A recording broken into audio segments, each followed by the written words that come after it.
Yeah, I don't know, man. You ever just feel like life is just catapulting towards some greater purpose? Pampered fat cats with bloated ego. We are the only DJ crazy enough to tattoo Jackie Brown on his ass. This is Michael Mann, and I ride with extended clip. I think JT, I was looking, he wrote a nice review of the movie, and that was really nice. Oh, yeah, no, I just watched it the other night. It was great. I loved it. So then I, in turn, looked at your Twitter and had myself a chuckle. Most of all at the messages back and forth from you and your dad. Very sweet stuff. Especially the one with Samuel L. Jackson where it says, "Let's go motherfucker," which is kind of like a very dense joke when you realize your dad sent it. Literally anytime I will post like a meme or screenshot from Facebook that he is sending me, because if I click on the image you can pull up and see the rest of the Facebook frame in there. People like to see what he has to say. The apple don't fall far from the tree, you know. JT is always sending me memes that are just like, Samuel L. Jackson saying things. Man, do you guys remember those Shaft memes that the Shaft reboot marketing team was doing? That was so good, man. It was just like Samuel L. Jackson and then in impact bold white font, just almond milk. How are you gonna milk an almond or something like that? And just the worst dad jokes ever. Yeah. And it was like the marketing for the Shaft reboot. It was so weird. And then there was the one that was like Shaft, and then it said Shaft Son. Oh yeah, Shaft's son was great. Not even Shaft's son with a apostrophe. It was just like a young guy next to Samuel L. Jackson, and it just said Shaft Son. And I was like, that's like an avant-garde meme right there. They were really doing the most. Michael Shaftson. Was this like the reboot that came out a bit ago? I didn't know Samuel Jackson was in that. Yeah, he was the star of the reboot from, I think it was whenever we started this podcast is when that movie came out. I think that's what inspired me. No, I just remember doing a bit about it on one of the first episodes we did. We were talking about that. Wasn't there, though, there was a 2000s Shaft movie with Samuel Jackson, and then there was a new one? Yeah, there was a new one. I feel like he did play Shaft in both reboots, like the 2019 one and the 2000 one. No, the 2019 one I think is an extension, weirdly enough, of the 2000s one. Even though they have the same title. It's not called Shaft Returns or anything like or that. Or Shaft Son. Yeah, it's not called Shaft Son. Oh, I didn't realize John Singleton directed the 2000 Shaft. I actually might have to give that a look. I mainly associate that one with a billboard for the DVD of it being in Los Angeles Plays itself. I never really dove too deep outside of that. I think that there's a whole sheen of movies from around that time, remakes of 70s movies done in this maximalist 2000s style. It's some of the only maximalist kind of in-your-face editing movies that are still really low-key chill movies. John Singleton's kind of the king of really in-your-face editing, all that stuff, and yet they're hangout, total ambient cinema. Yeah, it's weird because Singleton made melodramas essentially, but they were also cable classics that people just watched all the time, in the background of stuff. Maybe that's why I'm bringing the ambient association, is that sort of Peachtree TV vibe, we did an episode on Baby Boy a while back, and it's hard to imagine that that's just a movie people in the background watched on TV for so long, because it's such a fucking heavy melodrama with so much stuff going on. But hey, it was a different time. People had different sensitivities. There's also a great scene in that where they're watching The Good, the Bad, and the Ugly on TV on a giant rear projection TV that's in Academy ratio still. And it's just such a strange image of Eastwood's face taking up the entire TV because it's not the Leone scope composition. And I don't know why that's an image that stuck with me in Baby Boy more than most images. Wow, old screen comp TVs. You could do a whole movie video essay on that. Just how they all look so weird and different. George A. Romero movies have a very specific bad screen comp. Whenever you see a TV, it like literally looks like an experimental film. Like it's like a square just like floating. Yeah, I don't know. It's interesting. Let's get into it. This is Extended Clip. It's episode 305, and I'm one of your hosts, Eddie Averill. I'm Malcolm Baum. I'm JT White. And joining us this week is the filmmaker behind The All Golden, a film that I talked about a while back on this podcast a little bit, and I'm so glad to have him here. It's Nate Wilson. Hey, what's up, guys? Very nervous. Oh, no need to be nervous. This is the chill show, as I've been told. I've been told this is the one you don't have to be nervous about by guests that have gone on other bigger shows. I'll listen to the podcast and I just think this is hard stuff to stay on the ball like this. Like that chill, that little mix too of like not getting soupy. Already now I feel like I'm just repeating myself. Well, now you're getting me self-conscious about it. Like, oh man, now I have to keep it really chill, but also be academic and rigorous and really just like, try to get a mix of everything.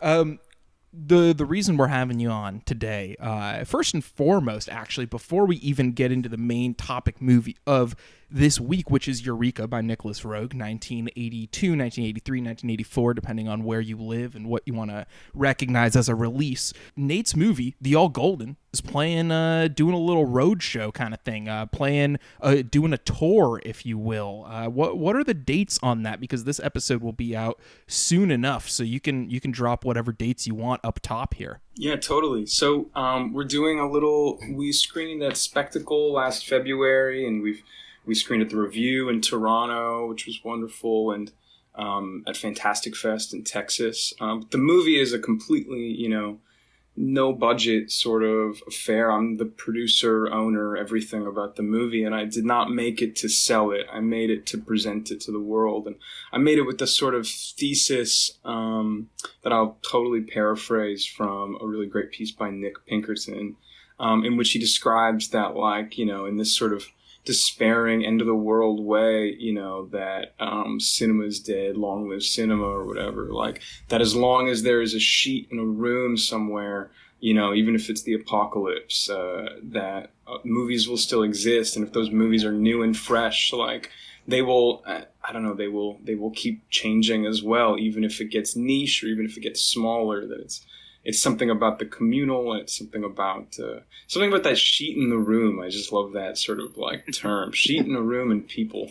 And so a lot through editing the movie, finishing the movie, I very much wanted, I really just thought about if it plays in one room, at the end of the world, in front of people, and it's a new kind of exciting, formally kind of a party movie and something fun and active and interactive.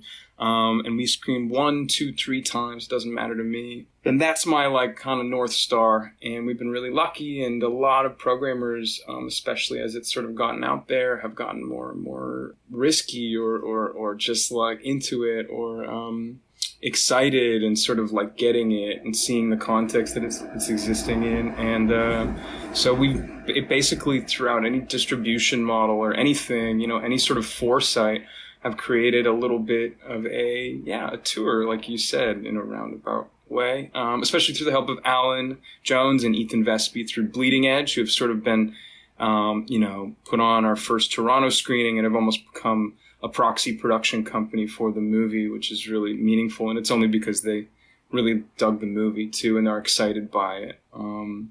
And so, we're going to screen May 29th at the Roxy, which is so exciting because we actually, we're sending emails to the Roxy in November to no response. I figured we went in the Canadian film spam folder. Like, why would they give us any time of day? And then I was just hanging out at a bar in New York like a month ago, and Dylan from there was like, I've actually been wanting to screen your movie. I've been wanting to see it. And within a day or two, we set up the screening. And then from there, we have Whammy Analog in LA, where we're going to screen with some Damon Packard short films, some new AI work. And hopefully he shows up. It'll be kind of a magic night. The trilogy of films that we have is a very personal kind of I mean, it was just ones. I honestly just tried to choose the least racist ones, but it's blame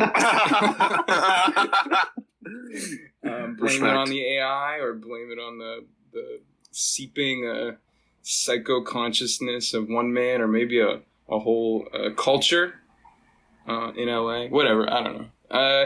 So we're gonna play The Life of John Carpenter, and this one about him, a dream that he had, in which he woke up and was shooting a film in the 70s, and eventually the stuntmen turned into total demons with popping eyeballs, kind of like those Rat Fink cartoons, and they just keep morphing, and then the third one we're playing is this amazing thing that he made just trying to remember his dad. Which is just Ray Packard. It's him on Venice Beach painting because his dad was an artist. And it ends with him going and waking up Damon, being like, Damon, you gotta wake up. You gotta wake up. You can't just fucking sleep all day. And then the sort of 20-minute block ends with Damon waking up.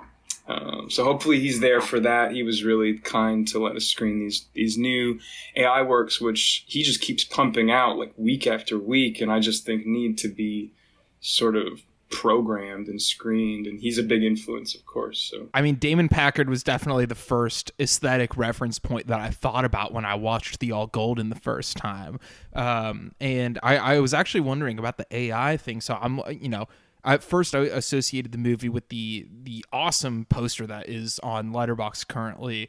But now there's also another poster that you've posted on Instagram that's kind of in the style of a Mad Magazine cover. Is this an AI generated poster as well? Yes, absolutely. And all credit is due to Steve Manali, who's also one of the leads of the movie. He's the only lead of the movie who's not really so much a filmmaker, but he's a comic book artist. Everyone else in the movie is all people who make movies themselves. And he did our poster, and he was from day one sort of seeing the language of the movie, even while we were on set, just sort of this feels like a comic strip. And so we did this very awesome, dense comic strip kind of style poster. And that is an amazing poster, and I want to showcase that always in the forefront. But yeah, we made these. We were just thinking of ways of continuing to promote the movie, and so we made these AI Mad Magazine jumbled through Bing AI, and some of them were remarkably good. And I was almost kind of nervous of promoting the movie with anything AI made it at all. But the movie kind of has this sort of from the ether of the internet kind of vibe too. So I figured, why not? And I made a bunch of them. I'll probably keep posting a few because they just get more and more ridiculous. I have one that's a Fritz the Cat style, horny one that we're going to do when we screen. We're going to screen in Montreal at a to-be-announced porno theater there, which I'm very excited. I won't say the name, even though there's only one porno theater in North America, and it's in Montreal, so you can probably guess what it is. But I'm very excited for a bunch of these screenings. I think we're going to screen in Chicago, again, not announced yet, but with Joe Swanberg, which I'm very excited for. And I'm just popping cherries on all these screenings that I shouldn't be speaking for yet. And we're going to screen in London, UK, with an awesome screening group that we'll announce very, very soon, probably by the time this episode's out. And we're going to screen in an art gallery there. And I've created other video artwork to go along with it, because I want every screening to be totally alive and unique and different, just as the movie is. Thanks for letting me spiel there. Of course. I mean, look, I'm not going to have a filmmaker on if I don't actually want people to see their work. Most of the guests on this podcast are not necessarily filmmakers. They're people who maybe we see eye to eye with on a critical level, or just get along with and have fun and joke around with. But if I'm going to have a filmmaker on, it's because I want people to either see their work or because I just am curious to talk to them. I don't think Whit Stillman needed the promo, but I am happy to give the promo to Nate, for our little show here. Well, I do need the promo. I do need it. So thanks, guys.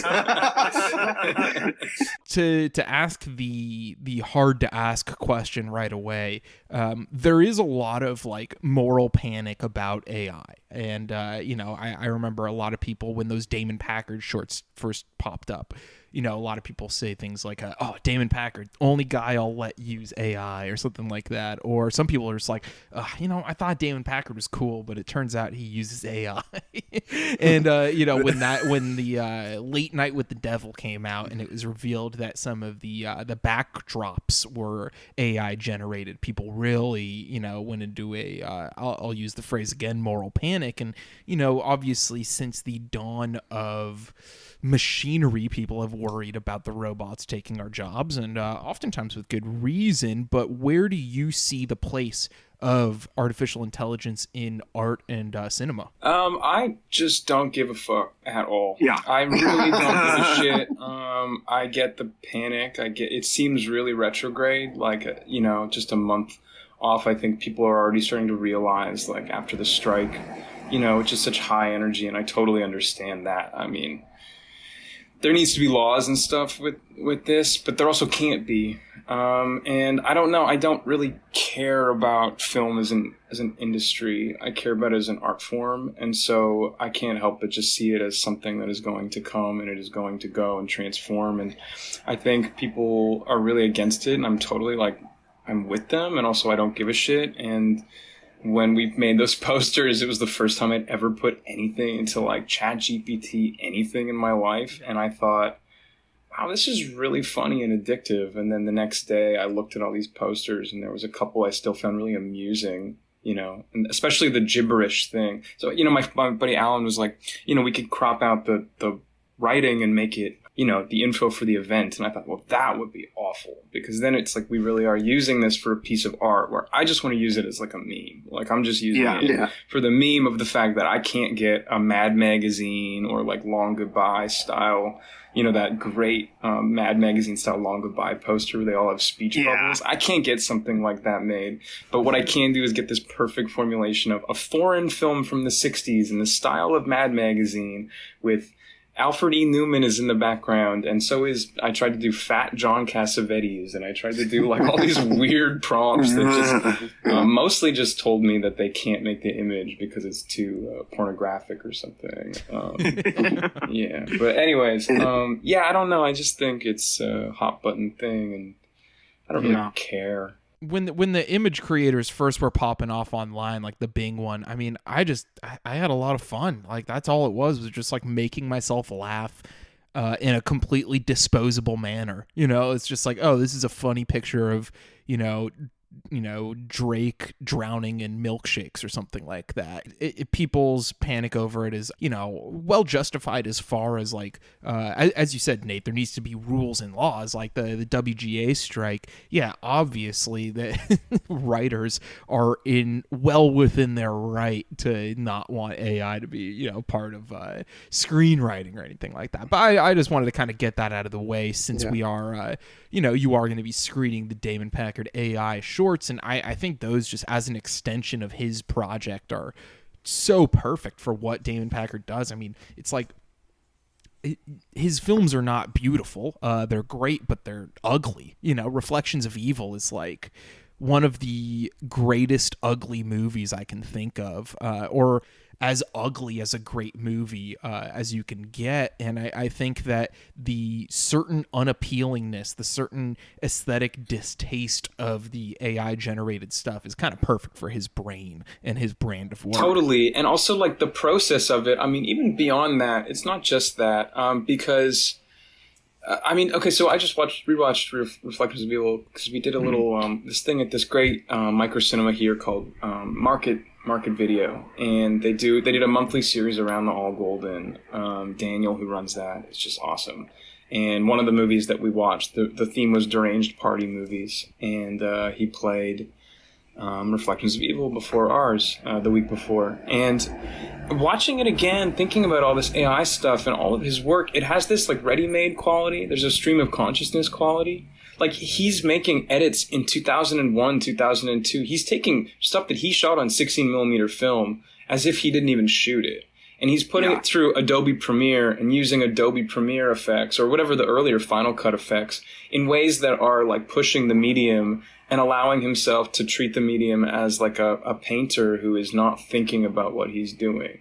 And so in doing that, he's engaging with the technology in a way that Adobe Premiere only lets you make certain kinds of edits. It also has certain kinds of mistakes that he embraces. So what is this other tool other than more of that for a guy who can't get a movie made, you know? Yeah. Or even like who has lost all will to make movies in this way because, you know, because he can't even afford when his car breaks down and shit. Like, it's a testament to how we treat filmmakers and film and how we consume film that this is where he's at, and God bless him. And yeah, there's something a little more boring or something about it than something like Reflections of Evil, which still has so much tactility and so many of these insane images that he did make, and images of people, like real people on the street, you know, although a lot of those hobos in that movie are actors. But he's in those movies so much, this insane presence. And like, but I think, you know, Damon Packard's also using culture. He's using illegal copyrighted material, and he's using all this stuff that is not his anyways. And so, I don't know. Yeah, that's a good prompt for a conversation. Maybe I don't have a full thesis about it other than that. It's such a natural extension for him. Yeah. And what I wrote about what he's doing with AI, I will just quickly read because I really like it. It'll screen along 3 AI works with Damon Packard, whose recent films are some of the only vital engagement with the technology as a cinematic tool, prodding at its flaws while playing with all it has to offer: self-loathing and topical parody, nostalgic fantasy, and impossible reminiscence.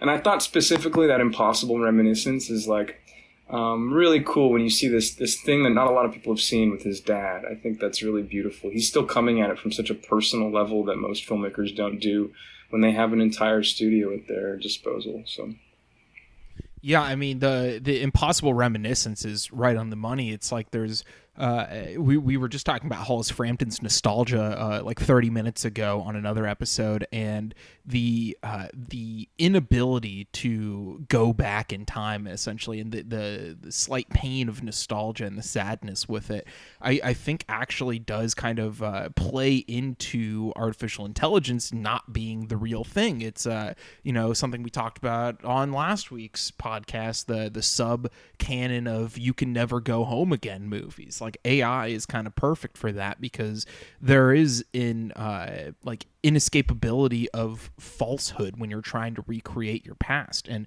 so from what I've heard of this film from Damon Packard, it seems like that's kind of the ideal use of that medium. Switching gears from a different filmmaker to you, The All Golden. Where did this concept originate? Tell the people a little bit about what this movie even is, because it's a hard one to describe, to be honest. But I think a lot of my favorite movies are hard to describe. So how do you give the pitch to the listeners? I don't know. This one's a hard one.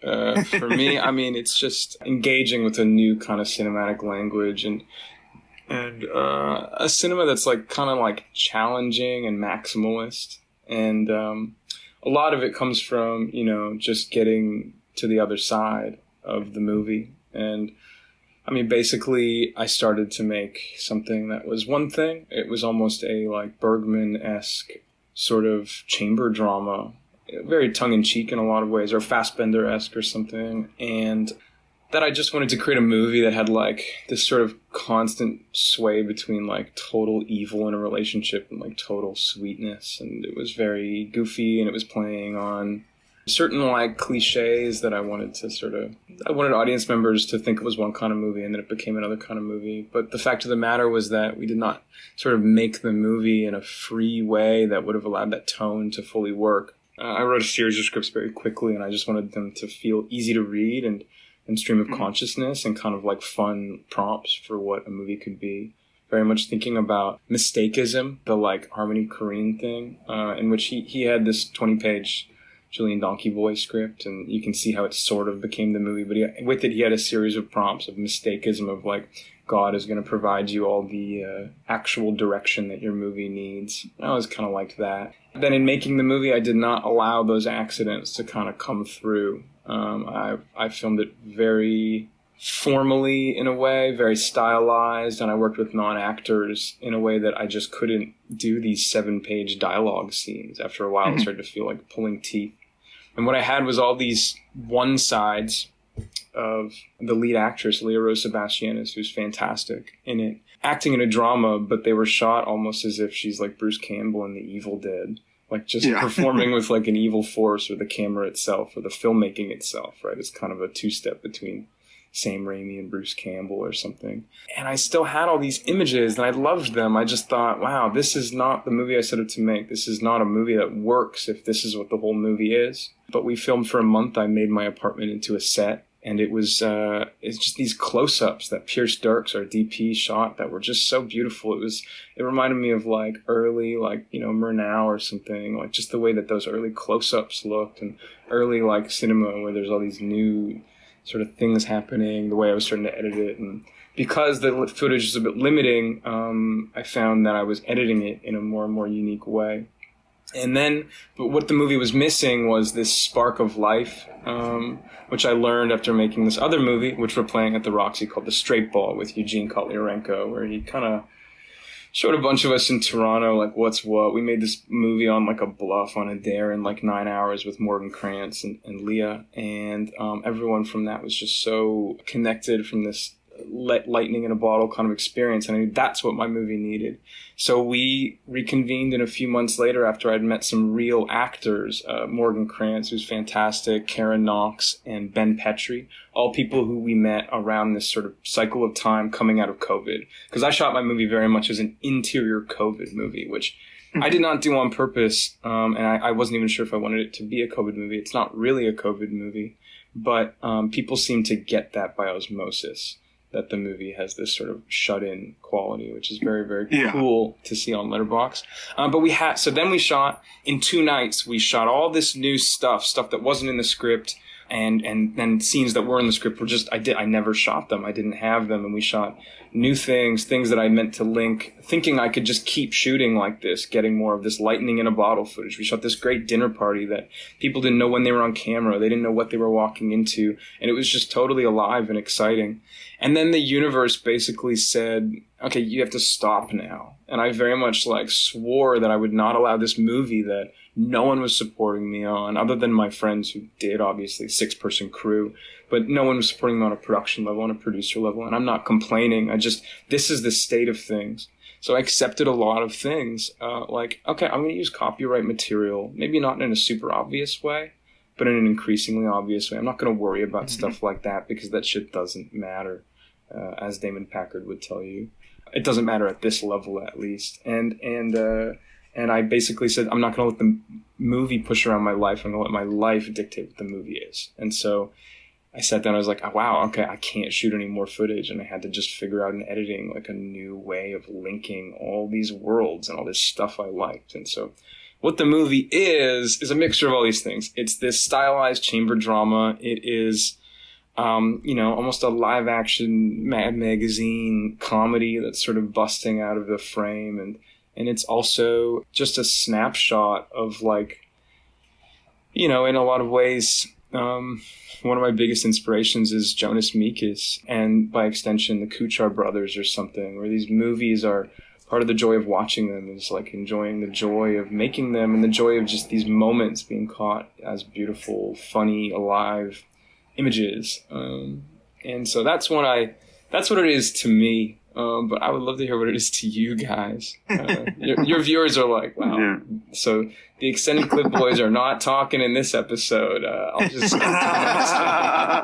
No, I mean, I love hearing that from you. That was a really great way of describing the process as what the movie is, because as you said, the joy of watching it is knowing the joy of making it, as if related to those Kuchar brothers movies, or any number of independent avant-garde artists or anything like that, because I think that this is a movie where you're kind of trying to decode the process as it's going. At least me, I don't know about everybody, but we didn't, for example, we didn't talk about narrative just now at all, and I don't want to. But like you said, it started as a Bergman-esque or Fassbinder and chamber drama, and you could see the roots of it there. But I really find it fascinating how this is like a movie that was kind of shaped through the post-production. And I was wondering, so you are an editor also, and do you think that being an editor informs your filmmaking the way that, let's say, a cinematographer turned filmmaker like Nicolas Roeg informs his filmmaking process? Yeah, I think first and foremost, I mean, I haven't edited all the movies that I've made, but all the ones I feel personally connected to, yeah. I mean, I really, I think, I never set out to make anything like Damon Packard ever. It's something that actually started with a short film that I made, a secret kind of personal short film that I made that I showed my buddy Peter Kaplowski, and he said, this is like if Damon Packard made a mumblecore movie. And that one is very much more on a mumblecore level, to a point of, I think, it being uninteresting to someone else, which I'm happy with, that it was part of the process of starting to make movies again. So yeah, I think the reason why people create those connotations is because he is so much an editor, and he's someone who breaks down the movie in the edit and recreates it. And for me, I like this idea of Adobe Premiere treating it like a chemical process. I want to see the ways that it gets fucked up. I want to see the ways that it has errors and it deals with certain kinds of cuts. And I want to deal with like the gap between digital footage and film footage. You can cut a movie shot on film and you can cut a movie shot on digital in the exact same way, and it will not be the same. And I'm always just trying to not run away from digital, but get it back to a feeling where I can kind of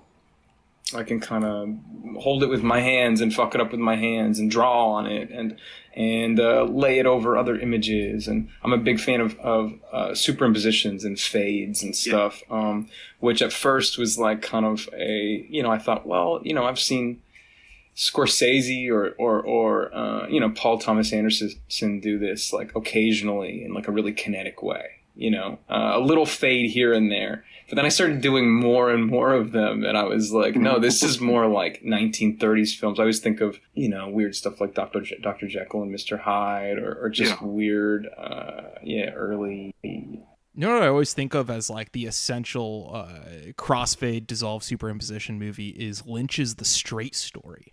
I feel like the dissolves in that are just fucking insane in a way that, like, I don't think he ever really matched. And I mean, he's obviously gone through aesthetic heights beyond that in the world of filmmaking, but I don't know why. That's just always what comes to mind is like, sometimes filmmakers just dip their toes into that. Like Paul Thomas Anderson with Inherent Vice, definitely like 100 times more dissolves in that movie than any of his other movies, even if there's only, I say 100, exaggerating. They're really slow in that one too. Like he wants to linger on whatever that image is in between, right? The two. Yeah, and I just find that really fascinating as a way of just like compounding images and ideas and whatnot. And with your film, like there's a lot of kind of references to movies and interpolation of movie footage. You said you use copyright footage after a while. And I don't know. Do you think that there's a kind of dialectic between, and that's not even the real word I want to use there, but like a relationship between film history and trying to carve out something new? Or is it just like naturally because of your cinephilia, you're just going to go back to references from 30s and 50s and 70s movies? I love that word dialectic because it's not a real word. Exactly. No one has ever used it without Googling it and being like, am I getting this right? Like, I think at one point, dichotomy. Simile, metaphor. I don't know. I think it sort of comes naturally in some ways, but also like I think I've always wanted to play with time and a weird old influence. Something I realized in the editing of this movie. Like I really did not want to make an experimental movie when I started editing this movie. I was like sort of past ideas of structuralist or experimental film where that stuff was so exciting to me at a certain point. Not that I don't love that work, but it's just not where my head is at. I'm always thinking about being as accessible as possible. But I think because of that, I tried to make a really accessible experimental movie, like kind of a roller coaster of an experimental movie. And frankly, it was always Eugene Kotlarenko's voice in the back of my head being like, it doesn't really make sense. And just being like, fuck, I know it doesn't make sense, but I'm going to try to make it make sense. So, I don't know, in editing, though, and in really taking a lot of time, it took me like 8 months to try to shape this thing from this footage I had. I started setting scenes in 1941 or 1937 or whatever, that weren't actually shot with the actors knowing that that's where it was. There was some vague idea of what that felt like, but so in doing that, I started using old archival footage, and then it just became, what are they watching on screens? We shot all these scenes where Leah's watching different movies and stuff, and watching different stuff when she's sort of locked up with her broken leg in her home, like getting all paranoid from her boyfriend. I had all these ideas of what these movies were, but once I got into the edit, I could now comp in, change, reshoot, shoot new footage of what she's watching. So at one point, she's lying on a couch watching a movie that in the script was some, some classic old lame, like when you see Night of the Living Dead in a low budget movie, you go, oh, they're using that because it's public domain. But when I actually got to the edit, I was like, well, fuck it. I'm going to put in Taxi Driver. And then Taxi Driver is going to switch seamlessly into Water Power, the 1970s porn parody of Taxi Driver about an enema bandit. And then if I do that, I'm creating something, some sort of new illusion that is sort of a joke just for me and anyone else who gets it. But because of the joke, I think it was always about, okay, I have an idea for a joke, but it has to sound beautiful too. And so because of that, I'm allowing myself to use this Jackson Browne song from Taxi Driver. And now I've given myself some sort of like internal logic out to create a beautiful collage of new images and old images and things I love and things that I've shot that I love. And I've found production value through that. And so the movie just came through a series of snake eating its tail kind of games and playful sort of little puzzles, and trying to make a movie that was sort of modular and that could loop and eat itself and explode and sort of reach a point where it makes you smile or something. And for fans of this podcast, there are a lot of loud gunshot sound effects, which I know you guys like on this podcast. That was like every single filmmaker around my age. I'm like 27, and I think this is like a range of ages. Every single filmmaker at some point was making some shitty Tarantino ripoff thing. And I was like, I just thought, this is a little bit of a move. But when we started doing this second unit of shooting, where I was taking myself a lot less seriously, but things were more verite, I wanted some sort of like Daffy Duck, Bugs Bunny sort of like dynamic between Morgan and Leah, sort of the sexy demon black and white versions of the characters in the sort of above ground movie. Yeah. And I just thought, well, they should just have guns and be sticking guns in each other's asses and be just blowing each other up. Like every cut, they should like blow each other up again and just regenerate in the next scene. And I had these gun props from one of these aforementioned Tarantino sort of rip-off movies. And I just thought that is an awesome thing I haven't seen in a movie before. Like a truly dumb, like student film feeling of like what a gun is. Like my buddy Blake, who just was like, I just don't really like violence in movies. He's like one of those guys. He was like, your movie doesn't feel violent though. It feels like joyous, like every time they blow each other up and stuff. And I don't know. It's a very stupid detail. Thanks for...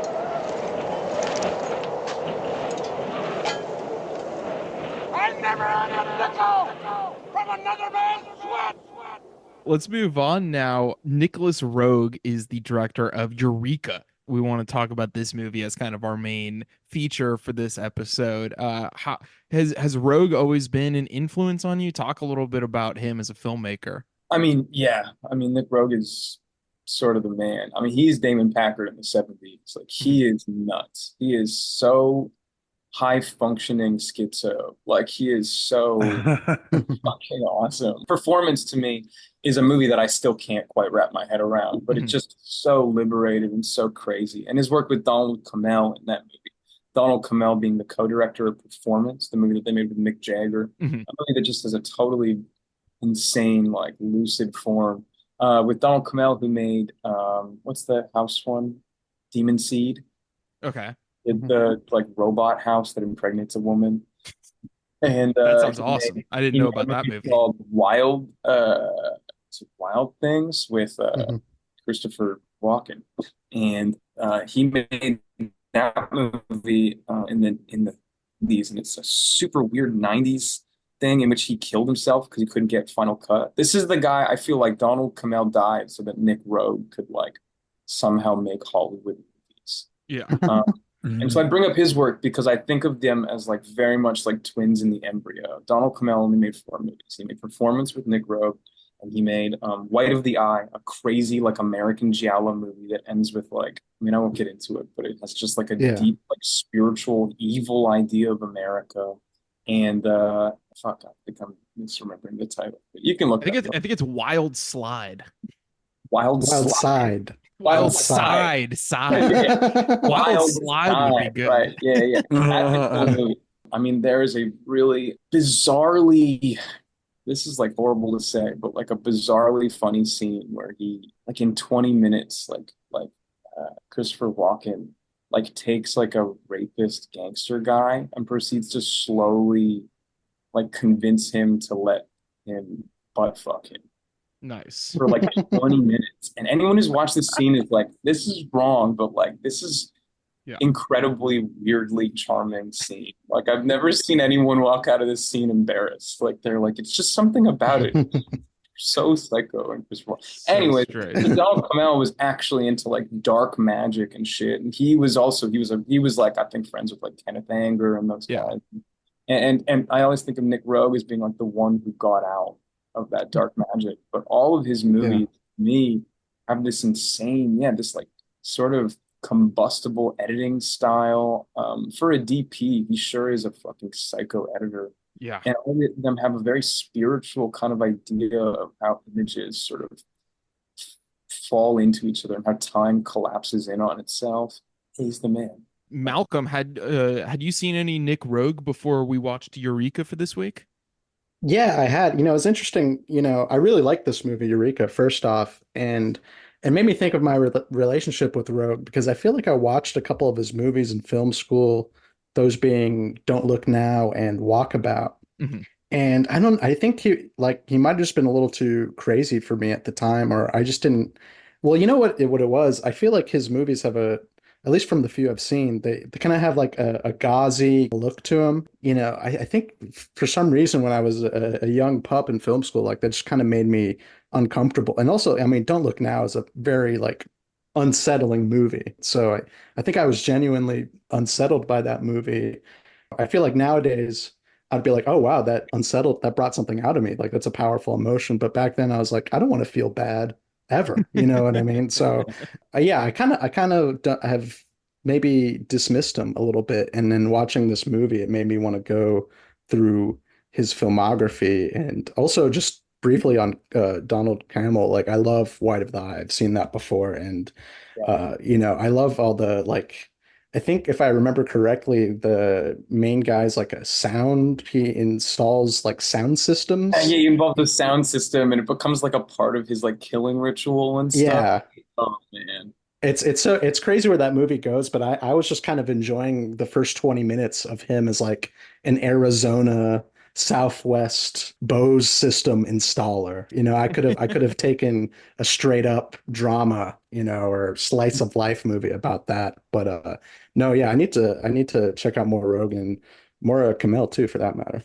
I think the movies feel totally dreamed. Like they don't feel like movies that you can fully grasp onto or remember like correctly. They feel like a movie, and this is something I really want to do with my movie. I'll stop bringing up my movie quite as much, but I think that is why I chose this movie for a couple obvious reasons as well. But that it's a movie that I saw in a theater, and it's a movie that I remember as like a totally insane dream. Like the movie theater was part of the dream. And like, I don't know what happened when. It feels like a fake movie that like goes on too long. And like, it's an insane, rewatching it, it is an insanely flawed movie. The highs are so high, Eureka, and the lows are like courtroom drama, as many people on Letterboxd have mentioned, in the like sixth act. It just stays. And it's like, why is this still going? And it ends on such a stupid, insipid note. 5 bullets. Yeah. JT, how'd you take to this one, and what's your Rogue relationship? Well, the first thing, I have kind of a blue story about Nick Roeg. I had seen Walkabout very young as a young cinephile, and then in like freshman year of high school, I was like, I started to see a girl, and I know she really liked Australia.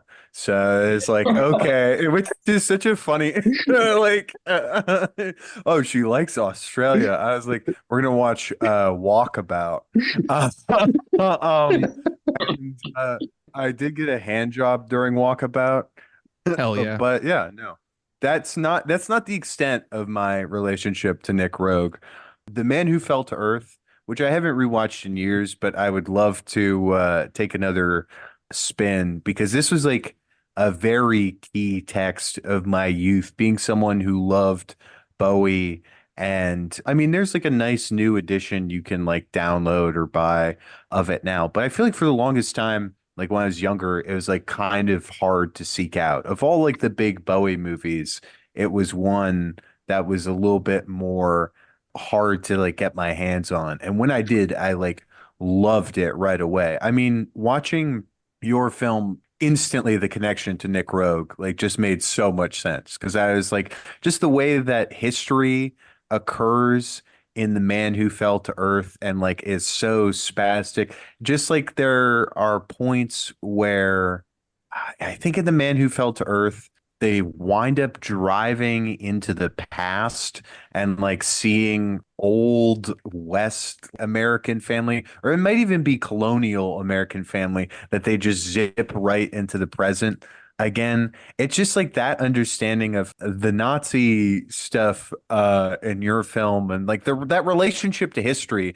to be able to traverse all of these moments, especially through like cultural references, is something that I mean, the small handful of Rogue films I've seen, it's like something because I've also seen Insignificance was that which I was a little cold on, but he's clearly a guy who's thinking about history and all these different time periods and like has so many ideas about like media just bursting at the seams that like you can't control, he can't quite get a handle on it, and it just is excited about so much.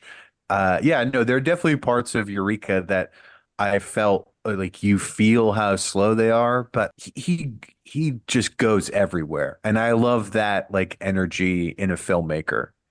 Yeah, I mean, this was a troubled production, kind of a globe-trotting production where the distribution company shelved it for 2 years. I think it debuted in the UK in '83 and then late '84 played in the US. And there's a reason, it's one of those movies where you could just tell that whoever funded it was having a fucking meltdown watching the first cut of it. Like, where is my money going? But if you care about art, then it's just like, oh, it's going into something flawed but deeply interesting.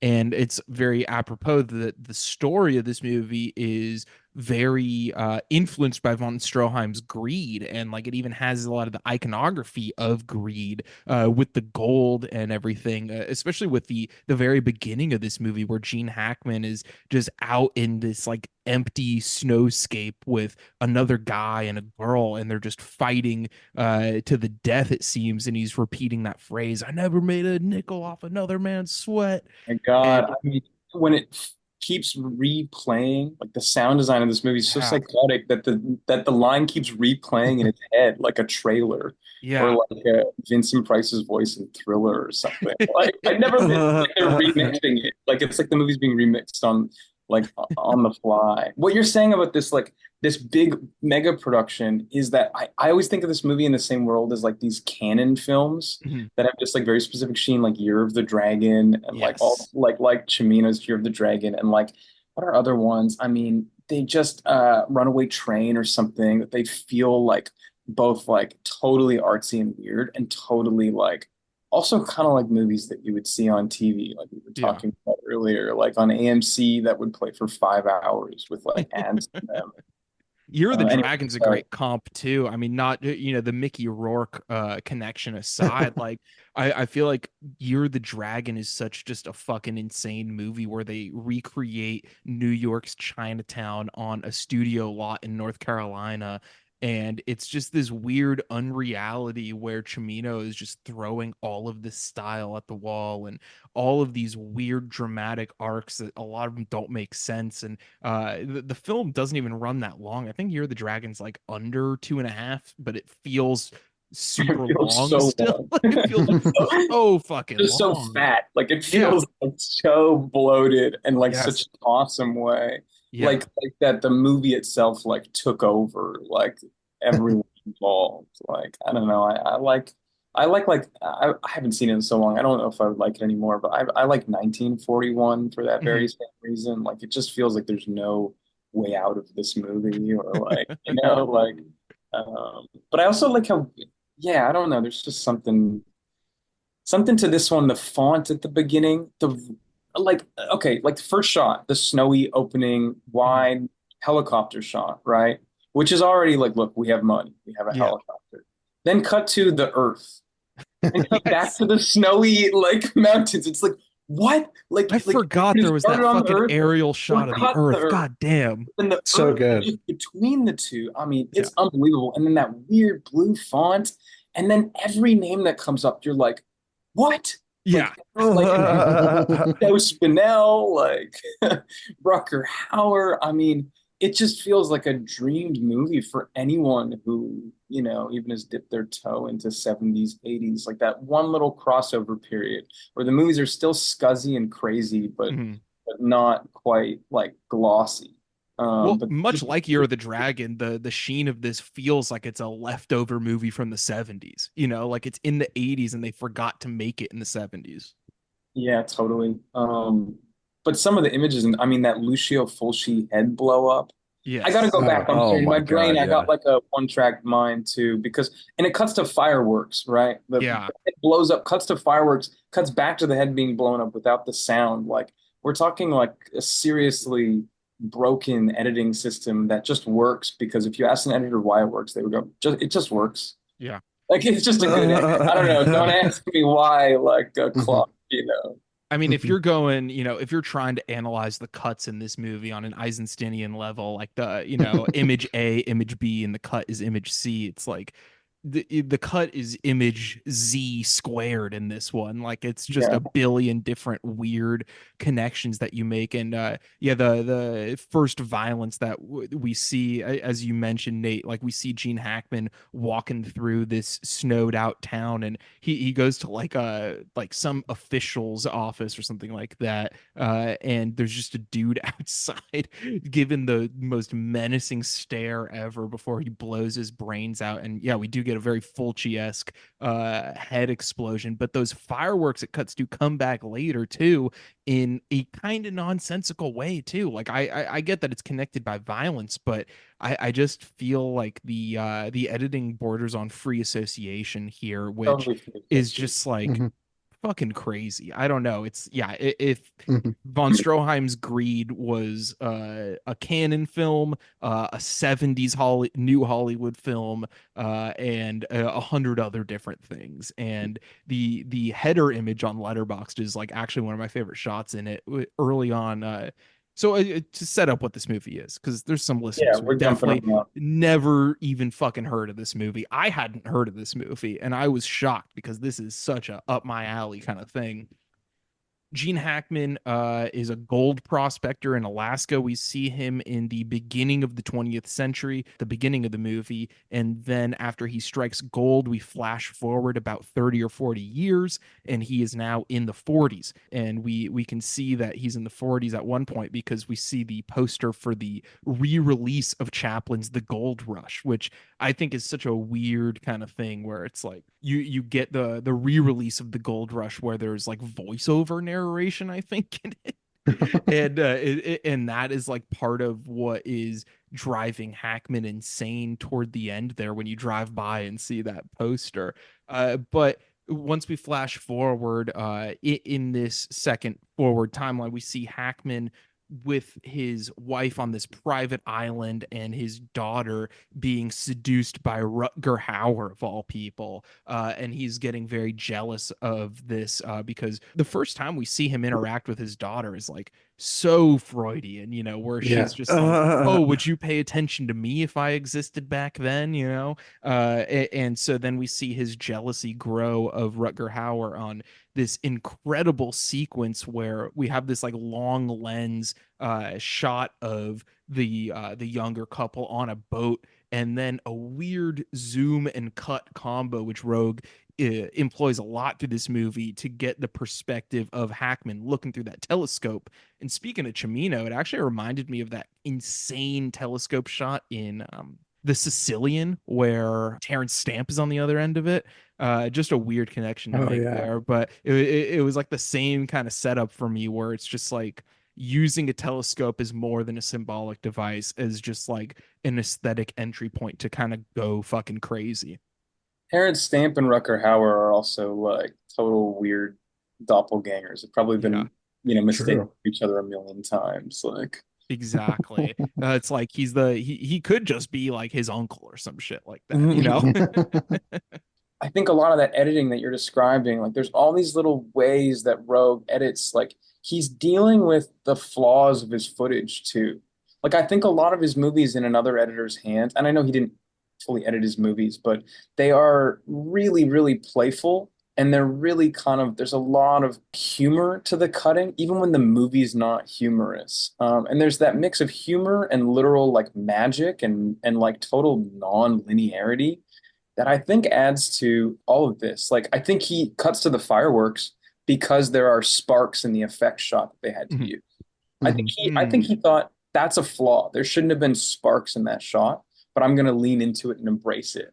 And that's, I think, how he got through all his sort of masterpieces or stuff like that. And I think, I mean, he got his start. I think he fell in love with this kind of editing, not when he was editing a movie, but when he was shooting Petulia by Richard Lester. And Richard Lester very much had this playful editing style. And I believe Nick Roeg like saw Petulia and saw how it was being edited, and it broke his brain open. Yeah. And that when he came around to making movies, he was like, I'm gonna do that, but like serious, but like mythological or something. As well, Donald Cammell was like kind of the one who first started the crazy editing. And Nick Roeg, I think, was like, no, this is amazing, and kind of mastered it in a way that these movies should also like not make any sense at all. Like they should almost fall into gobbledygook. Like you describe that scene from Man Who Fell to Earth, and that is literally, you are correct in it. That is literally what I was thinking about Yeah.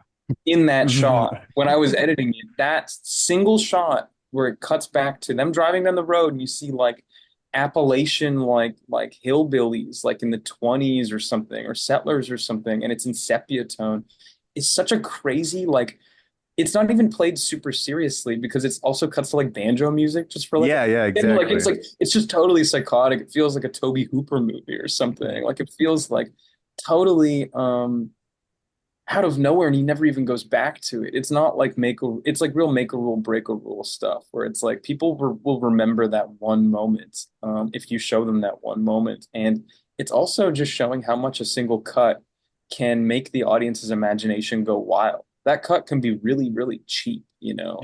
but it just creates an association. You talk about, Eisensteinian editing, but I think he's doing it on a really functional, almost like Poverty Row level as well, getting away with a lot of things in these edits. He's creating movies that seem to span time and space just because he chunks in a shot of the Earth, at the top of the movie, or just because of the sort of like destiny that he's creating. Like the themes of the movie are so well like threaded through the style of the movie. Mhm. Well, Is really cool. Yeah. I feel like, the reason like the first two-thirds of the movie works for me so well is the editing's very crazy, but it matches like the actions and behavior of, the characters on screen, you know what I mean? But Gene Hackman in this is, he's a raving madman, you know what I Yeah. mean? Who, Yeah. chases people down with butcher knives and whatnot. I think it all works in a sense for me because of the intensity. Like the movie just kind of like, puts its foot on the pedal and never really like lets up. And I just love kind of the energy that's being brought through this movie, just through the editing and kind of the craziness of the actors. And And it's also just a swarm of bad feelings too. You know what I mean? Nothing's ever really goes right besides the beginning of this movie, and then it's just I don't know. I really kind of feel Hackman's disposition in a sense through just all the bad feelings he's conjuring up.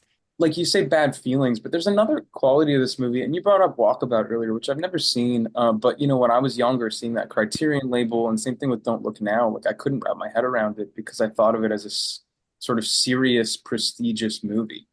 And that's a weird, like, thing about these movies is that they could not be farther from being serious and prestigious. Like, the Manifold Earth has such a jokey sort of like relationship with sci-fi. It's almost sarcastic about the actual sci-fi. When you see what's her name, Candy Clark shows up in the Manifold Earth. I don't mean to go so off straight from the movie that we're talking about, wearing old age makeup, and they have that crazy like gunfight sex scene.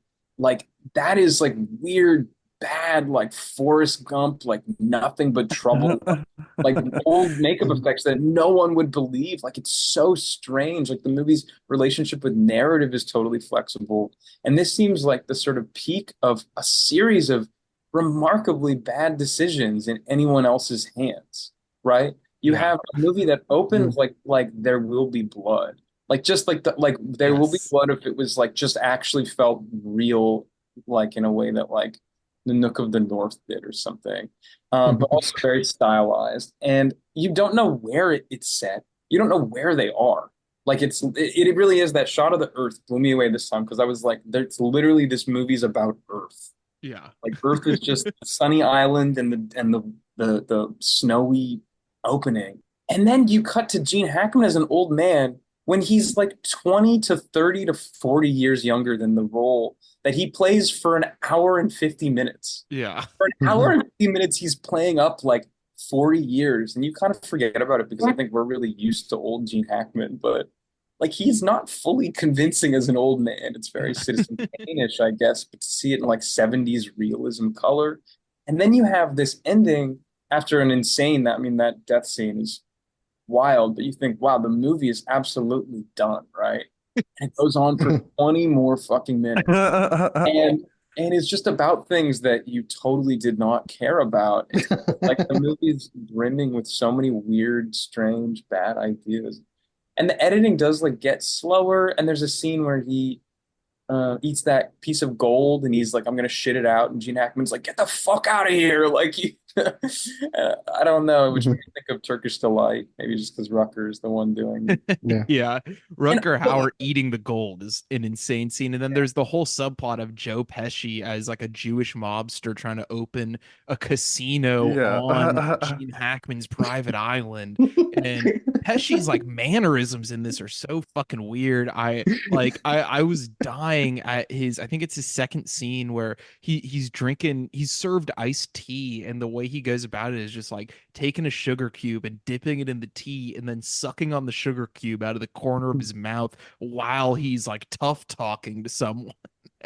And at the same time, he's like with his daughter, who he's like so precious about throughout the movie. It's the whole Pesci world of this is so fucking weird and feels like not like another movie, but it contributes to that feeling that you brought up, Nate, in the beginning, where it's like this feels like a dream movie in the way that when you watch a movie in a dream, it just changes to another movie a lot of the times, or it'll just change to you're in the movie, I guess. I mean, I'm speaking from my experience, but the Pesci thing really does feel like a detour that happens within a dream and then ends up wrapping back around as like his mob outfit is partially responsible for the death of him here, of Hackman, that is. And yeah, that scene where they torch Hackman alive is fucking brutal, man. I know. Like, we talked about Fulci earlier. Yeah, you see his body become like a mannequin. Like you just see but it actually fits within the themes of the movie of like greed and how he's like just destroyed any sort of like gravity that he has as a human. You see him as like the most hard guy, like just the most man's man guy. And literally the next cut, he's with his daughter, and the next scene after that, he's like wearing a dress. Yeah. And it's like just sitting on an island being like, there's anything wrong with wearing a dress. You know what I mean? He's like literally being made fun of by his wife, being like, You don't like you're such a loser now. You're just like literally rich and can do anything and you're depressed. It's such a like 1 to 2 character arc that has no dimension in it at all, but is so fucked up. Like Yeah. it's just Yeah. such a bad feeling. Like it really he's just a like a bad guy, like basically the whole time.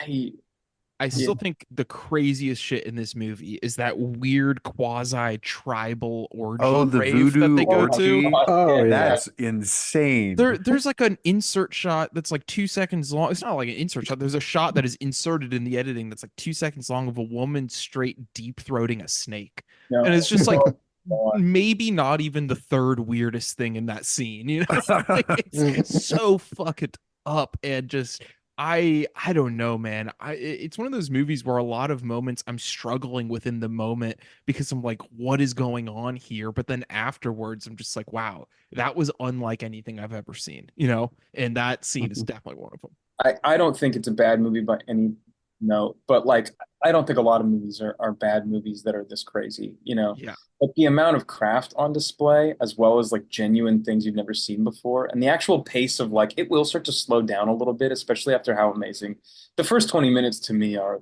just stand out. Some of Yeah. the most incredible stuff I've ever seen.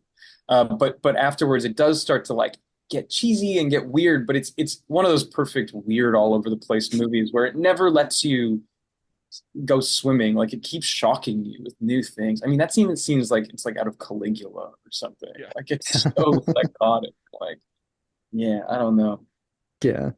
And also just, I mean, I actually have I found this great interview where they talked to Nick Roeg, and I did want to read about it. But also, clearly, I did bring up this movie because of the connection of gold, Mhm. which is very silly, and like the way that I use gold or whatever in the movie is very weird. But the way that this movie uses gold, the way that the liquid gold comes out in that first sort of the moment, you know, after that 20-minute sort of prologue, and you hear like the trinkling of coins. Yeah. It's like the gold is literally magic. Like it's literally Mhm. logical. And I just don't know someone who manages to get away with such an extreme and almost silly, like somewhat cheesy in some ways, editing style because it's so on the nose in ways, and have it just feel just deep and dark and fucked up and integrated and incredible and just breathtaking. Yeah.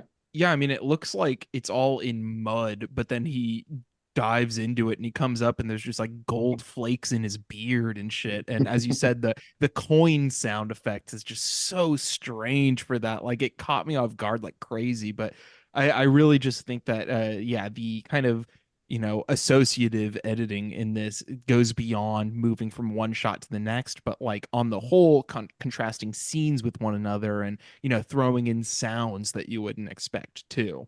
Uh-huh. Oh, a bizarre, kind of horrible transition is randomly it like hands past Teresa Russell and what's his name having sex, and it goes over to a chain, and randomly the chain just like falls off the desk, just Yeah. so it can transition into the next scene. Like Yeah. that's awesome to me. That's so awesome. That's like why the zoom lens was invented, so you could Exactly. zoom in on some weird thing just to like Mhm. end the scene, and it almost there's almost a Jess Franco quality to the movie or something. Mhm. Like Yeah, the Jess Franco comparison is actually very apt, more so than like Fulci or anyone else like that. I feel like yeah, between the weird violence, like over the top violence and like genre signifiers more than actual generic framework and just weirdness going on from one set piece to another really did evoke Jess Franco for me and kind of hammers it home during that weird voodoo quasi orgy kind of scene.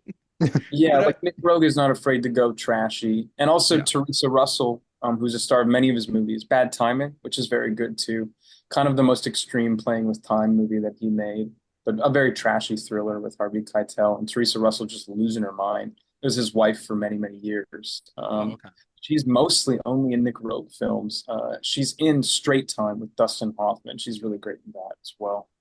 Nice. And Whore, Ken Russell, good movie. Right. I've never seen that. Is that good? Yeah, yeah. It is kind of Ken Russell and Rogue. I don't know. They kind of have some similarities in a way now thinking about it, kind of just that they're both willing kind of to do anything and be vulgar and kind of crazy and like Mystic. yeah, and Mystic too. No, yeah, it is like I do kind of like the Citizen Kane snowball that Hackman has in this movie and Yeah. how at the end it kind of like disintegrates or whatever. And Oh, there's so much stuff in this movie where it's like you could really just go, you could break down 10 minutes and like 10 minutes of the movie and you could have a whole hour on it. And Yeah. like I think of the scene where like, or just like the part of the movie rather, where like Hackman's trying to find I can't remember who he's trying to find, either Rutger Hauer or like the mobsters, like Mickey Rourke, and he's riding around on a motorcycle. And like, I just love that it ends with him just like crashing his motorcycle, and like his creepy assistant or whatever is there with a car. And it's just so fun. It's just very exemplary of the movie, where it's just like, like you think you're going somewhere one moment, then motorcycle crashes, and you're in a different mode.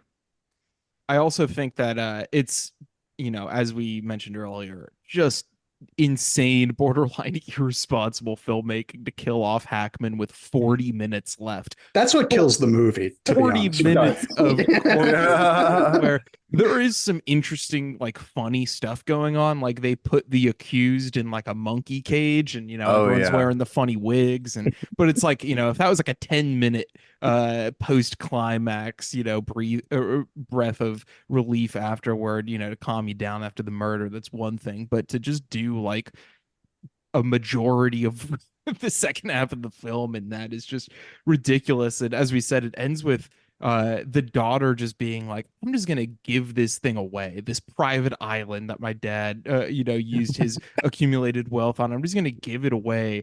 And then Rutger Hauer's like, that's definitely the right thing to do, but also I'm just gonna sail off into the sunset. And it's I such a mean, weird thing, man. whatever this movie's saying about wealth is also like spiritually so awesome. Yeah. But literally, like the scene with Teresa Russell talking about how her dad died in 1920, it's so bad. I Yeah. mean, it starts to remind me of that movie Boom, the Tennessee Williams adaptation, like the Okay. famous bomb, like that John Waters loves. He loves that movie. It's like about um it's like basically the cast of Who's Afraid of Virginia Woolf, but they're all drunk and bloated on an island. A little like midget butler and stuff. I guess midget's not. Sounds good to me, to be honest. Yeah, that's it. Not like a midget butler. It is. I mean, it is good, but it gets very tiring. Yeah. Yeah. I mean, if it was only 10 minutes after, I sort of disagree with you. That would be bad. The fact Yeah. that it's 40 minutes after, good again, because it just shows you that like you are not in control of this ride. Like if it was 10 minutes after, like it should have ended with him. But it's like Yeah. when Yeah. it's that when a movie makes so many weird decisions that you can't even course correct it. I mean, that's yeah. And just like the shift in kind of tone and perspective there with leaning on Teresa Russell's character, like again, it's something that's like just so odd, but I admire. I mean, not like I feel like any of the movie is like insincere. It's very earnest with all of the big swings that it's making, but it shifts to like a weirdly like trying to do completely like emotional like earnestness there at the in the last 40, like where it's about like her relationship with Rutger Hauer, which is so insane. Like it's just like again, like Yeah. Yeah. there are so many segments of this movie where it is like something entirely different than what you're like, oh, Gene Hackman Prospector movie. I think I know exactly what I'm gonna get from this. Yeah. Also, like her courtroom monologue that she gives to Oh my him God. is like it is like, I'll give it credit. It is like is as insane as anything else in the movie. And like as I'm listening to it, I'm like, I don't even know what she's trying to say. Like, Yeah, even the judges, like within the movie, they realize it's insane. So within the movie, if people realize something's insane, that means a normal person watching the movie is just beyond mystified, It's such a miscalculation of anyone giving a fuck. about the Russell relationship. Like he just seems like a demon. He doesn't seem like a good guy in any way. Like Yeah. I mean, it reminds me a lot of a very sort of older Hollywood miscalculation where you get these weird objects like a movie like They Drive By Night. Have you seen that? It's like half of the most amazing shit in the world. It's like Humphrey Bogart, like I forget if he's the one with no arm or someone else has no arm, and their truck drivers like trying to like smuggle in alcohol and doing all this stuff, and then halfway through it just becomes a court drama, and it just like it's just like it goes from there's so many noirs. Like I'm kind of out of love with noir. I'll always love. I've seen a whole bunch, right? But I'm kind of out of love with all these like this is actually a good one. You watch it, it's like 35 minutes of the sickest, dankest shit, and then it goes into like cheesy Hollywood, where I'm just like, I don't trust. Like, there will still be good ones. I'll keep looking, but there's so many that are just so weird because these are still Hollywood movies, and this movie kind of does that too. And my VLC started the movie over again, and I just watched the first 20 minutes again, and I was like, how does this become this? Like, with literally like no dialogue for 10 minutes other than what is the line? Never made a nickel off another man's sweat. Never made a nickel off another man's sweat. He just keeps repeating that. And then a guy being like, this is the end, and he's like, it's not the end until it's the end. And it's just that's literally the dialogue for like 10 minutes. And then he goes to that. We haven't even talked about that like brothel that he goes to. That like mythical brothel with his like stone of destiny, where it just up the whole movie of like he's like clutching onto this stone from coming out of the cold, and he literally tears his hands off, and you hear these horrible like sounds like he like tore his flesh off with this stone. Like the movie is literally proposing that this stone like got him his wealth. Yeah. Like it's real verging on Twin Peaks: The Return shit, or like even the stuff with Joe Pesci is very much like the Las Vegas Brothers or whatever. Like it's just a totally bizarre like spiritual kind of movie, but it's anyways, but also so amazingly serious at some points, so cheesy at other points. And I'm just rambling. I was so excited to rewatch this movie, and I thought it was the Meacham brothers are a great comp for Joe Pesci in this, just like so off and weird, but like and Rourke too, by the way. I think Rourke is very strange. Both of those performances are like reliant on your knowledge of genre framework, so like what these characters are supposed to be, but they're just so off kilter and such strange performances. I mean, Rourke especially, it really did remind me of Cimino, how like Cimino has these moments where the drama just seems to kind of subside for a second, and it's just like, wait, are these guys still acting? Like, why did the dramatic tone just kind of go out the window, and now they're speaking in a very flat affect now, or very over the top now? Like, it's these weird curveballs that they throw in, and it makes the film very entertaining. It makes the film also feel way longer than it actually is somehow. Like, it's such a weird movie. JT, any final thoughts on this one as we wrap up, and a rating? Yeah, I'm gonna go 3.5 bullets on this one. I really like. I mean, as we've said already, like the first portion of this is so fun and just like has this frantic energy that even though the second, I mean, not even really half, but like the last 40 minutes are like almost equally as weird, but just at a much slower pace. I feel like that kind of makes it a little bit less tolerable. But I don't know. Watching this did really reinvigorate for me the love I had for the handful of Nick Roeg movies I've seen, particularly The Man Who Fell to Earth, and just made me want to check out like his catalog, because I remember he died relatively recently, right? Within the like last 2 years, 5-6 years, yeah. And I think in the last 3 years, I think he passed away pretty recently. Yeah. Yeah. Although his career has been very dead for a remarkably long time. I mean, Yeah. I have a long one. Sorry. No, it's all good.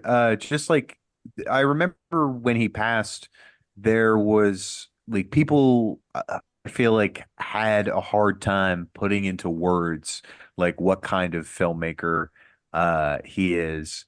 And I mean, I guess that's true to some extent, but I mean, I think the seeds of like what are really lovely about his work are like entirely present here, where there's this strange mysticism about like culture and life and like taking storytelling to places that are like just so far beyond the convention, beyond like good taste at points.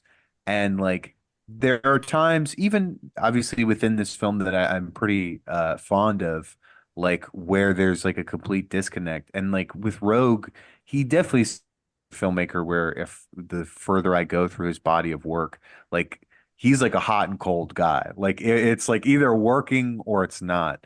Um, but I love that, and I love that there are filmmakers like him who just sort of you feel it in the rhythm, and it's like I don't know, harder to explain like that, but you're always getting something that is like such a unique vision and something that is like trying to be in conversation with like history and culture at large. Well He said. he said something about this old review I found in an old American Cinema Papers has this great line that just sort of caught it for me, specifically what I've always liked about Rogue. He says Rogue thinks with his eyes, as befits a cinematographer turned director. And like while I totally understand with that as a cinematographer, he's always zooming in on things, doing things. You have to have the editing language to do that too. And I think the editing and cinematography are totally in line in all of his great movies and even his bad ones probably. And I just think about an inelegance that I have personally, I think, to speaking of movies or to speaking of cinematic language, but that I feel very fluent in when I made my movie, that I felt very inspired when I saw that because I don't feel I feel especially during the making of it, I felt like I could not explain what on earth is going on that's good about anything that I ever do in film, but to me, great pure cinema is kind of it's yeah, it's thinking with your eyes, not just using the image, but thinking with your eyes is the most exciting stuff for me. It's a little beyond like the sort of Hitchcock pure cinema. To me, Mhm. pure cinema has a mental visual element to it. It takes a little more into account the subjectivity of eyes and memories. Nice. I like that. Malcolm, any final thoughts on this movie and a rating? Yeah, I'm gonna give it 3.5 bullets too. And first 2/3, like I was like, this is gonna like an instant classic for me, you know. And I love the first 20 minutes, but I equally kind of love all the manic stuff that Hackman gets into, you know what I mean? But yeah, it does kind of slow down, become a little boring, I guess, but it's still always interesting.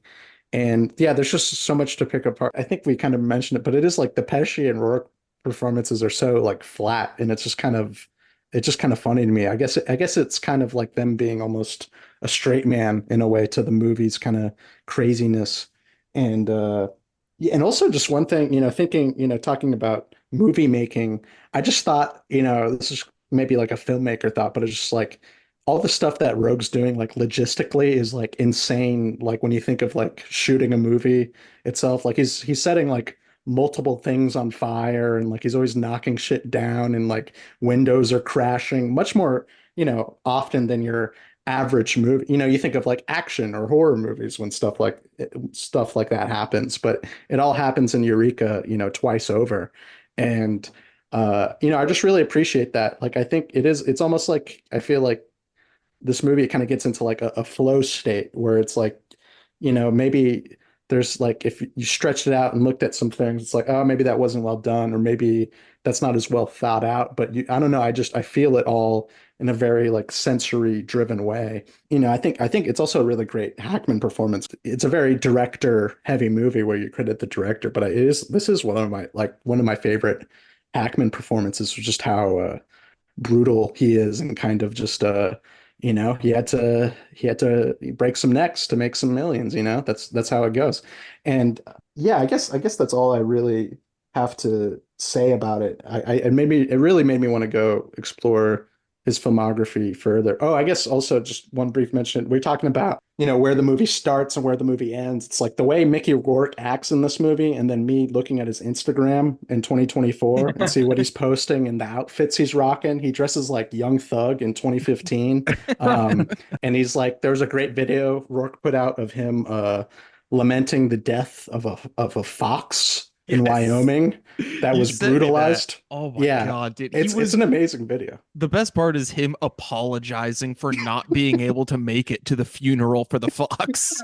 Yeah. It's in black and white, and he's wearing, kind of a very outlandish outfit. He's sitting on like a wooden bench, and he's just like, yeah, I know I said I was going to be able to make it to the vigil, but my motorcycle broke down and I took it to the shop, and this guy said, making an excuse that he doesn't even need to have to. And I don't know, I love Mickey Rourke's Instagram, but it's funny seeing him be very straight lace and very button up in this movie. And then just, his real life, that's why he's a great actor. In his real life, he's a little bit more wild, a little bit more chill.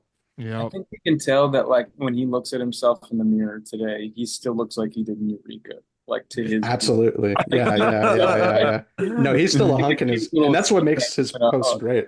Yeah. Nate, you want to give a rating and any final thoughts you have on Eureka for us?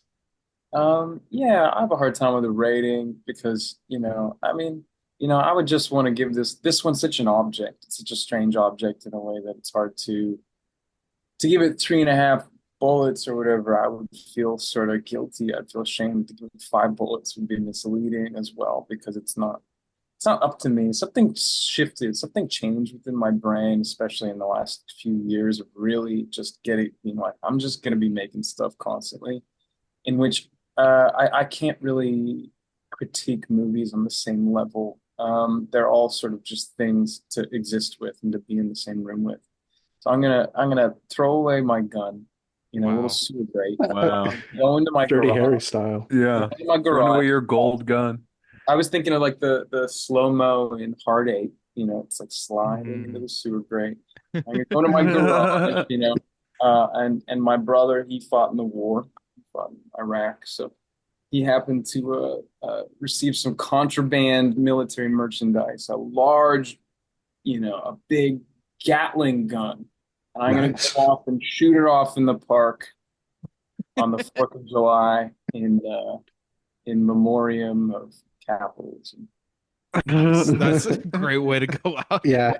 Also, we have a new metric now that we kind of developed last episode for people who don't want to do a rating. It's kind of a smash or pass. And obviously, you're going to smash on this movie. So yeah. I would smash enactment, yes. I did. Can I read this really quick, insane quote? Because I was just like, what do I know about the making of this movie? And I just want to read this thing Roeg said, because I was just like, I don't know. I have not heard any interviews with him. I was just like, wow, he is a real one. Like, he is a lunatic, like one of these loony British dudes. Like, it says, it was the cry of Archimedes, of course, says Roeg. When he stepped into the bath and discovered the principle of specific gravity, he was wearing the golden crown of Herion. This is him talking about Eureka. 1980. The ruler of Syracuse, who had asked him to find out how much base metal there was in it. So Archimedes put it on and stepped in. The water ran over the side, and he dashed off down the street yelling, "Eureka!" Amusing chap. But actually, the direct idea for our title came from Edgar Allan Poe's essay, Eureka, which I think is marvelous. The best thing he ever wrote. It's speculation with the stars and the heavens and the cosmos. He said, after I've done Eureka, I can do no more. And that was the last he ever wrote. He went on to great binge and died 2 weeks later. Of course, what's fascinating about following leads and building a movie, continues Roeg, questing busily among his bookshelves, is that some things, some references feel instantly right. You don't have to follow the roots right through. You find echoes of what you're trying to say in all kinds of places. When we were preparing the film, we were talking about ecstasy. Paul Mayersberg and I, we were saying that the truly ecstatic moment should arrive at the point of ecstasy as death, and I came across this. Roeg opens the book. According to the Muslims, there are 7 heavens, and then he goes, it sounds like sound kind of like weekend or something, but in general, this thing about you find echoes of what you're trying to say in all kinds of places was very important. Reading that about this movie, and for me, there's so much ideas that are, scenes we did not shoot, things that are just in the DNA of my movie that I feel like people get by osmosis. And that is like the great miracle film that I think a lot of people are not engaging with today. I think everyone is so literal minded and so worried about, you know, there's two things that are important: having ideas that are baked in and worked in, and making people laugh and smile, sort of enjoy and feel surprised. I think that's all. It's like the high high and the low low or whatever. I just thought that idea of like by osmosis, and also just how fucking insane he sounds, like whizzing past his bookshelf. Like I'm just like, damn, that's literally what I sound like on this podcast. But I hope the movie is clearer than me, because the movie makes a lot more sense than whatever he's talking about. I don't know why that quote with Rogue whizzing through his bookshelf, dropping knowledge reminds me of that video of Danzig showing off his book collection. He's like talking about all the real werewolf stories that he reads about. Yeah, I think this movie it's hard to give a value judgment on it. It's a thing that like is just so out of this world and dreamlike that, it was another one. I said this earlier about another film we talked about in our last recording, that I watched it early in the morning. I also watched this one early in the morning a couple days ago, and it really did feel like I was still waking up through this movie, and I never really did. It was such a weird stasis of, I watched it literally in bed, like within an hour of waking up. And I think that's I feel that way a lot of films that I watch before falling asleep, but this really did connect with just like baking ideas into the subconscious. And also they're not just thematic ideas but aesthetic ideas, and ideas about performance and what film is supposed to be on like a pop level, let alone an art film level. And yeah, I just think this is such a fascinating movie. I'm going 3.5 bullets on it. And yeah, that'll do it on Eureka. And as we wrap up here, Nate, I just wanted to thank you for coming on the podcast, man. And everyone, you got to see the All Golden. If you're in one of those cities where it's playing, you got to roll out. We'll have the dates listed in the description. Nate, anything you want to tell the people before we sign off here? No, just thanks for having me on the pod. And I think something I really appreciate, like seeing who your guests are, and just like generally like the vibe of your podcast is like how adjacent to Letterbox it is, how adjacent it is to a very like kind of, I don't know when you started exactly, but it's sort of post-COVID Letterboxd, and I feel extremely lucky to be. I'm obviously not the first. Like so many movies have been sort of discovered, reappraised through Letterboxd, and so many movies, more recent movies, have also had that happen. Just getting a wider distribution, but I feel like the most real-time, fast Letterboxd total indie film that has lived and died on Letterboxd. And because of the reviews, the thoughtful reviews that people write, and the curiosity that so many people reach out to me because of what they've seen on the website or what they've heard from friends, like it truly is a kind of word of mouth website. And it's helped me measurably to actually make a movie that exists in the world rather than just this strange object. I don't know. It's very insane to me, this movie. Yeah. My movie exists in the world. I'm very lucky. I hope I get to make another one. And you guys, to me, are an extension of that. And it's been a pleasure talking to you online, Eddie, just sort of geeking out about stuff and goofing around and chatting. And I'm glad that we could all talk in person. It's great to meet you, JT and Malcolm. Thank you very much for everything. Yeah. Awesome. Thanks for coming on. It was a pleasure. Yeah. All right, everybody. So go watch the All Golden.